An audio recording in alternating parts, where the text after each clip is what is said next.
Hey everybody, it's Jerry. If you want to see what's in my long-term bug out bag, then stay tuned.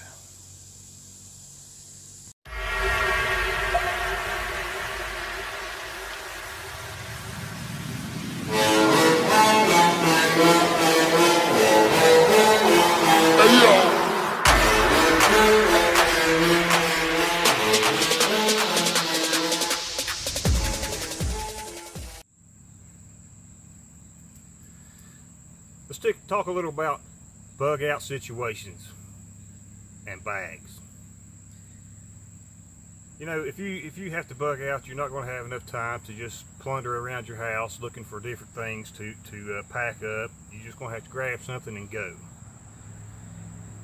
It's going to be some kind of bad thing happen to where you can't stay in your house and you have to just grab something and get the hell out. What's that going to be? Well, I'm going to show you what I would take on the long-term bug out situation. First of all, let's go for shelters. This is a Chill Gorilla 10 by 10 foot tarp. It's a ripstop material. It's a great damn hammock. I've used it a whole lot and I really do like it. Chill Gorilla 10 by 10 foot hammock. Or a tarp. This is the Height Guru hammock. This is a great hammock. This is a really good hammock. It's easy to set up. You have to go back and look at one of my videos, see how easy this sucker really is to set up. It's amazing. It really is amazing. This is one of the best daggone hammocks that I've ever owned.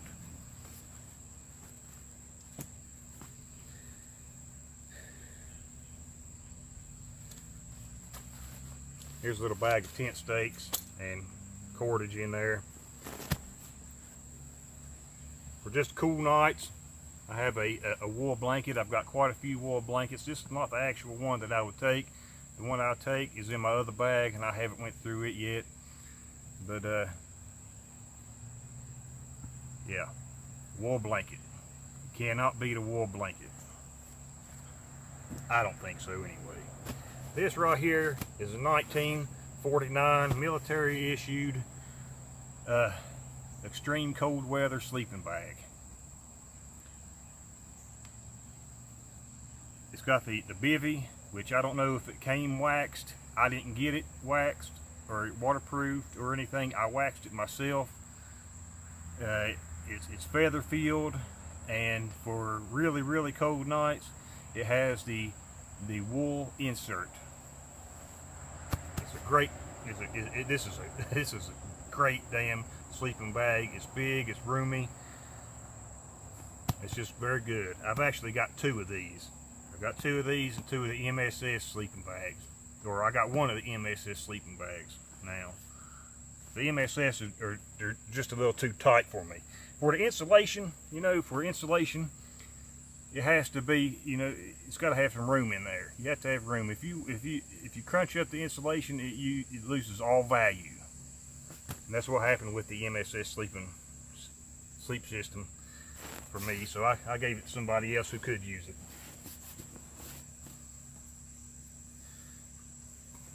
Here's another hammock. This is just a netted hammock.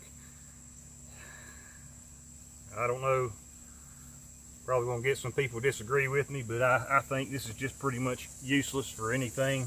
The only thing I use it for is to hoist my stuff up in a tree to keep animals out of it. It'd probably be good for netting fish or some kind of other animals or whatever, but as far as sleeping in, I don't like it, and I'd never use it for that. I'd rather sleep on the ground. Cordage.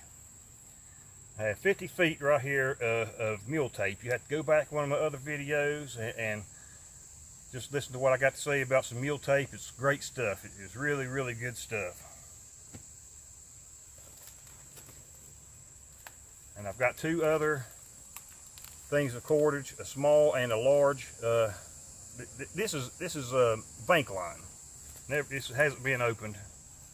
Number 36 bank line. The big one is 486 feet, and the small one's 138 feet. Bank line. This is tarred twine. It resists mildew and rot. It's really good stuff. This is pretty much the only two things I ever use. I'd use something else if I had to, but I don't have to right now, so that's what I use.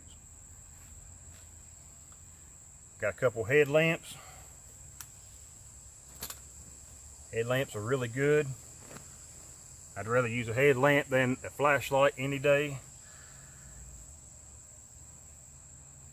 Cutting tools. Here's a little bearded axe type deal with a digging tool on the other side. That's pretty freaking good. I like it a whole lot in case, you know, you out have to dig roots or dig for your trapping or whatever. Wood processing. I would much rather have a tomahawk than anything else.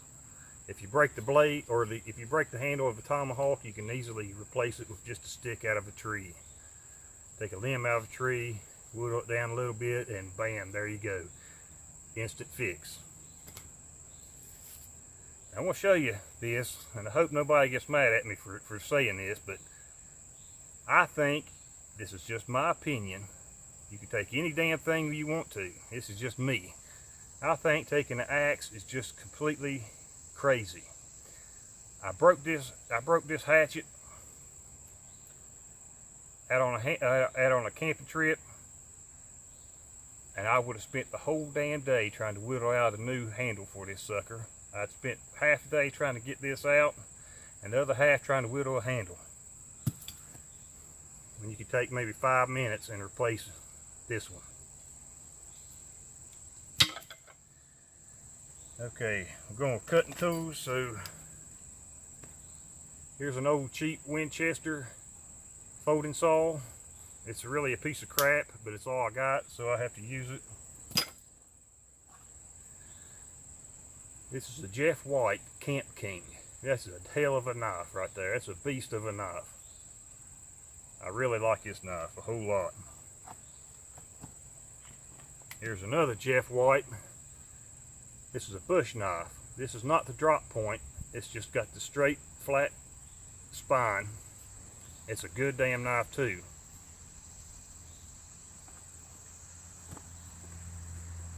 Right here is the Alonzo knife. I was sent this to try out and give my opinion on it, and you know, I have mixed feelings about it, but I find myself using it a whole lot more than any other knife that I have. It came with a black powder coating on the blade. All I did was strip it off and put a new edge on it, and it just holds an edge great. I put it through all kinds of hell, and it just keeps taking the abuse. There's a Mora 511. That's a hell of a knife too. I love this knife. I'm gonna have to get me a couple more of them. I was never a big Mora fan until Harshman sent me this knife, and I love it. I really do love it. Here's another Mora knife. I'm pretty sure it's a Mora. It's a Bucko. The guy that gave me this one said that it was good for food processing, so I haven't really used it for anything besides processing some food with, and it works really good for it. To keep an edge on my knives, I have a Lansky a soft Arkansas stone. It's got a case to keep it from getting broke.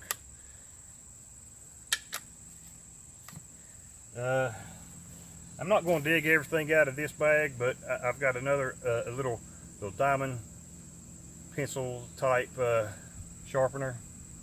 Not a pencil sharpener, but hell, I guess I have to show you. One of these. It's a sharpener, diamond edge sharpener. You can sharpen your hooks or your knives or whatever on that. Here's another knife. I don't know what the hell kind that is. Don't really care too much for that knife, but it does hold a good edge, and it makes a good skinning knife.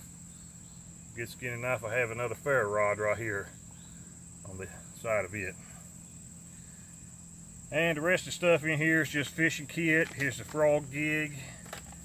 There's fishing line, lighters, ferro rods, a little flashlight, another pocket knife, some duct tape, sinkers,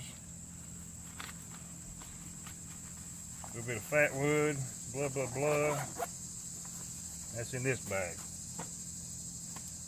And this bag right here, the one I just showed you, it goes on the outside of my pack, so it doesn't take up any room on the inside.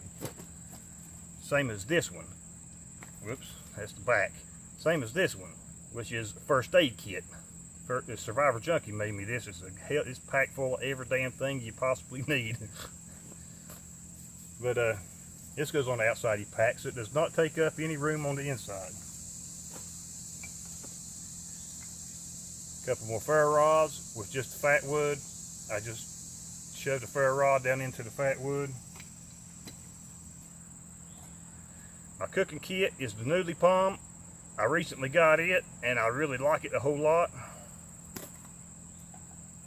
I have a skillet. It's a Pathfinder skillet that I did a trade with Alabama Bushcrafter. It's full of some crap too. I just haven't put it back in this bag.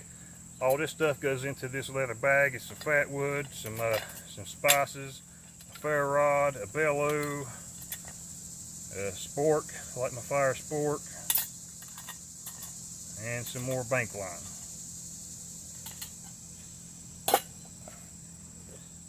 I have a fire kit. It's a great fire kit. Another fishing kit. Bag of fat wood. Here's a bag.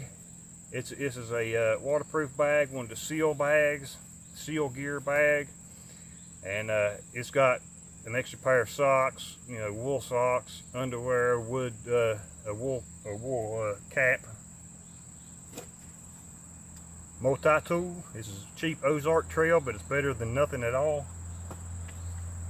Here is a inflatable pillow or seat, just to get your ass up off the ground. Keep from losing your heat through the ground. A container of wet towels.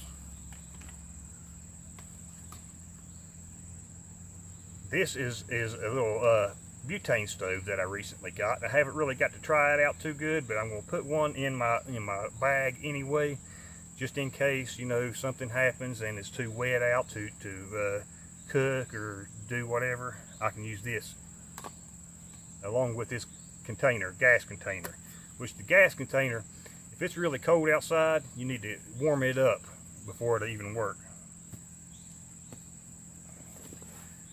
My water carrying and boiling devices, I have a water bottle. This is a Pathfinder water bottle. I have a fire kit in this pocket. You know, in the big section, it's got the water bottle, a stove, the cup, you know, the nesting cup with the lid and bottle hanger. Great to have. I also have, let me get this off of here. I also have the Pathfinder canteen kit. It's got the stove, the nesting cup, the lid, the bottle hanger and all. It's got everything to it too. The only thing I didn't like about this was the bag. I replaced the bag. This one's great. I have no complaints with the Pathfinder water bottle or canteen kits except for the bag. Alright. That is almost it, except for hunting. You have to be able to provide yourself with some food. That's something that I don't have in this bag, is food. But I do have a couple of traps.